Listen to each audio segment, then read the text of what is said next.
বৈষম্য বিরোধী ছাত্র আন্দোলনে নিহত সকল শহীদদের আত্মার মাগফিরাত কামনা, চিকিৎসাধীন সকলের সুস্থতা ও দেশনেত্রী বেগম খালেদা জিয়ার রোগ মুক্তি কামনায় দোয়া ও মিলাদ মাহফিল অনুষ্ঠিত।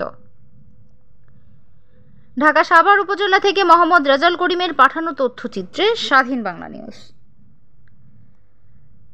ঢাকা সাভার উপজেলা ধামসোনা ইউনিয়নের ৬ নং ওয়ার্ড বিএনপি অঙ্গ সংগঠনের আয়োজনে শ্রীপুর সরকারি প্রাথমিক বিদ্যালয় মাঠে ২০ সেপ্টেম্বর ২০২৪ তারিখ শুক্রবার বিকাল ৪ ঘটিকায় বৈষম্য বিরোধী ছাত্র আন্দোলনে নিহত সকল শহীদদের আত্মার মাগফিরাত কামনা, চিকিৎসাধীন সকলের সুস্থতা ও দেশনেত্রী বেগম খালেদা জিয়ার রোগ মুক্তি কামনায় দোয়া ও মিলাদ মাহফিল অনুষ্ঠিত হয়েছে।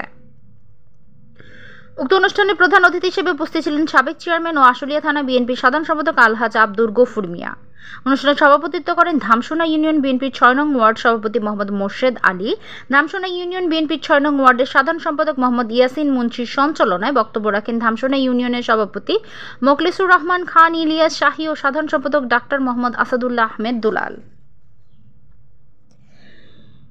এছাড়া উক্ত অনুষ্ঠানে আরও উপস্থিত ছিলেন আশুলিয়া থানা মৎস্যজীবী দলের সাধারণ সম্পাদক মোহাম্মদ কামরুল হাসান, সাবেক ছাত্রনেতা আলী মোল্লা সহ ইউনিয়ন সকল ওয়ার্ডের ছাত্রদল, যুবদল, মৎস্যজীবী দল, কৃষক দল ও সহ বিএনপি অঙ্গ সংগঠনের সকল নেতৃবৃন্দ।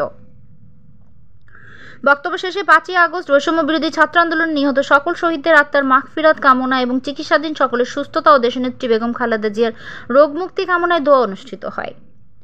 দোয়া শেষে অনুষ্ঠানে আগত সকলের মাঝে তবারক বিতরণের মাধ্যমে অনুষ্ঠানের সমাপ্তি ঘোষণা করা হয়।